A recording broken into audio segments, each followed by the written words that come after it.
These students are part of an archaeology workshop. They found a rock, actually an ancient tool. They've discovered it near St. Louis, Missouri, not far from where the Illinois and Mississippi rivers join, the home of an Indian culture which flourished 1,500 years before Columbus arrived in America. The land is rich in natural resources. The bluffs that protected the Indians from cold winter winds were covered with nut trees. These people are a mystery to us, for they left no books or written records of any kind. They wrote nothing down about their hunting, their games, their gods, or their laws. However, these Indians left behind many physical clues that tell us something of their lives. These objects, called artifacts, provide the only information the archaeologist has to work with. Look what I found. What is it? What is it? Do you know what culture it could be from? Yeah, this is a hammerstone. You can tell by looking at the pecking here on the edge. They were using this to pound something. What would you use down? Well, you could grind nuts with it, or corn, or something like that by smashing them up on another rock. It's from artifacts like this one that the archaeologist will attempt to piece together the lives of these unknown people. The first step in archaeology is the surface pickup. With the cooperation of a local farmer, these students carefully search between rows of soybeans for artifacts. Now remember that everything counts. What's found on the surface gives an idea of what's underneath. The results of the surface pickup are plotted on a map. Well, what do you think? We seem to find a lot of artifacts right in there. Well, then why don't we open up our excavations there? Yeah. We start excavating with shovels, and in case we hit anything, we have trowels ready to pick them up. We take the dirt and we throw it onto a screen and screen all the dirt through, taking out the materials that we get, such as bone, pottery, or any artifacts that we might have missed. Archaeology is teamwork. Everyone works closely with the chief archaeologist to excavate and sort out the material. On the field, it's difficult to tell exactly what an artifact is. Artifacts are usually well disguised under layers of dirt. But after some washing, the patterns, styles, and designs become clear.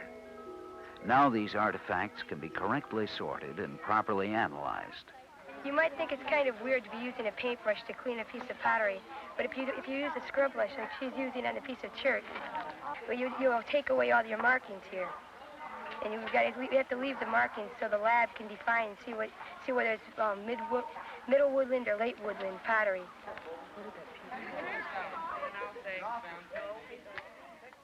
Each culture seemed to have distinctive ways of manufacturing pottery and distinctive ways of decorating their pottery. So if we find a sherd or a piece of pottery with a particular decoration or a particular shape or style, we can say what group of people or what culture made that piece of pottery. For microscopic studies of the pots that we find at the sites, it looks like what they were doing is rolling their clay into long, thin strips or coils, and then wrapping these coils around in circular forms to make their pots. A culture is a group of people who leave behind things with a certain set of characteristics. The clay before you add a little bit more. Culture does not change with a bang. Culture changes in gradual processes. This pot gives us a clue to trade networks in prehistoric times. By analyzing this pot, which we were able to glue back together, we can determine where the clay which made the pot came from. And we sent some of the clay to a chemist, and he told us that the clay that made this pot came from Wisconsin. So either the clay itself or the finished pot was traded all the way down here from Wisconsin. By working with the chemist, we were able to say more about the pot than just an archaeologist working alone would have been able to say. Pat and I were given this square, and each square is 5 by 5 feet long, and so there's plenty of room for each of us to dig in. You use a trowel when you're hitting a different color soil, which is midden, where it's been like that for thousands of years since, you know, the Indians left it that way. Brett, look what I found. Hey, put it back. Why, you got piece plot? Sometimes if you found something important, you would plot it, piece plot it, and you could be able to put in it's exact to the inch. You dig only 3 inches at a time, and this is called a level. A level is a way of us measuring where we found artifacts or whatever we found.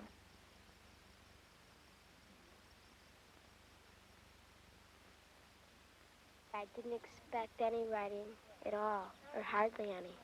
Archaeologists are constantly asking themselves 2 questions. Where is it, and why is it there? The where may help answer the why. Hey, look at how much darker the soil is in there. Anytime these ancient Indians dug a hole, the hole eventually refilled with soil that was different in color from the surrounding soil.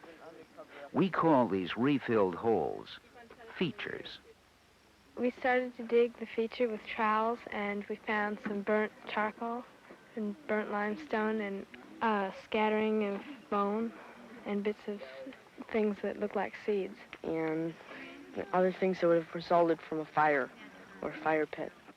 This fireplace answers some of the questions about what the people were eating. I see you have a piece of charcoal there. And how they were gathering their You might food. want to save that for a carbon-14 date. We can tell the age of this pit by dating the carbon in that wood charcoal.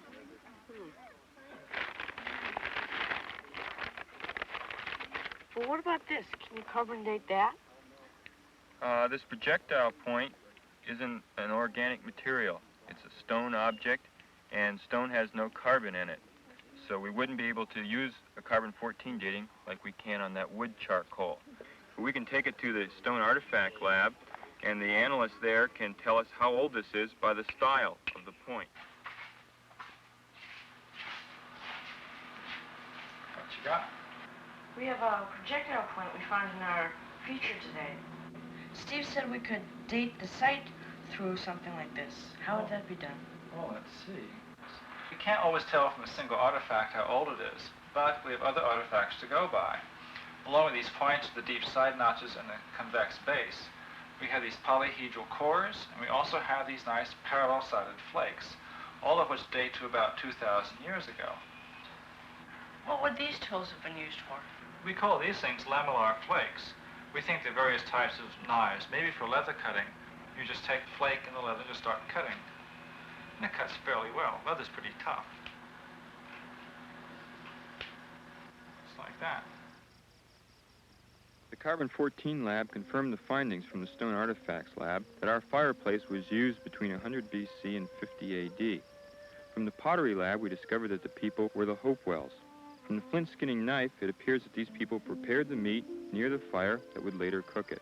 They had abundance of foods to choose from. Which did they use and why? Many of these items are so small that they can't be collected in the shovel or the trowel or even the table screen. So we have to have developed a new technique, a process called flotation.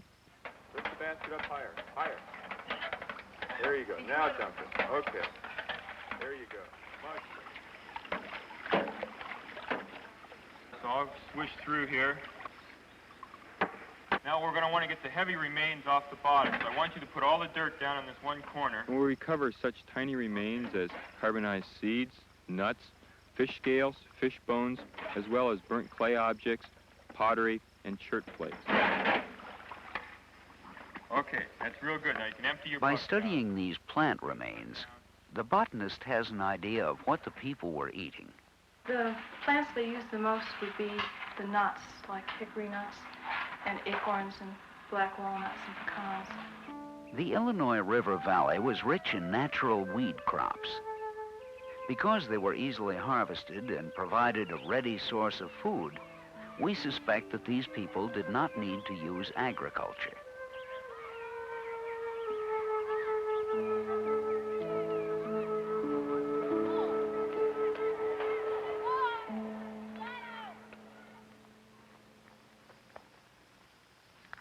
Richard. We can see here the sample that we just took out of the water. After it's dried, we'll be able to separate it then into these other two samples by using a chemical process. In this charcoal sample, we'll find such things as nutshells and wood fragments. And then the heavier sample, such things as bone, will be left behind, as well as small chert flakes and pieces of clay blobs. What's this? It's bone, isn't it? Yes, this looks like a fish bone. Bonnie, I found this bone out doing flotation with Steve Noble, and he said it was a fish bone, but he couldn't tell me what kind. Could you tell me what kind it is? Right, that's a fish vertebra. From the vertebra, it's really hard to figure out exactly which kind of fish it is because they're all very similar. Do you know how big the fish was? Yeah, you can estimate the size just by comparing it with modern fish. And one thing that we've learned by doing this is that the people were eating fish of a real wide size range, from 3 inches to about 48 inches in size. By studying the bones from the hearts at the site, we get a pretty good idea of what the people ate and what their diet was like in general. And thus far we know that most of the meat came from white-tailed deer and from the different kinds of fish. Here, look at that. The color has changed again. You've hit the sterile layer. If you go down any deeper, you won't find any more evidences of debris that man left behind. Just this one feature has told us a lot about this culture. Features are considered the building blocks of archaeology. By looking at how this feature relates to the feature next door to it, to the feature that is 100 feet away from it, we can then begin to piece together something about the structure of his village, how he was organizing his space. The archaeologist will always make sure that there is enough material gathered to avoid stepping out on a limb, using too little information and drawing assumptions from it. For this reason, archaeologists have to open up and excavate large areas. The Coster site, only a mile away from where the students are digging, is an example of this. The Coster site was begun a number of years ago using the same methods and techniques. This kind of excavation gives us a more complete picture.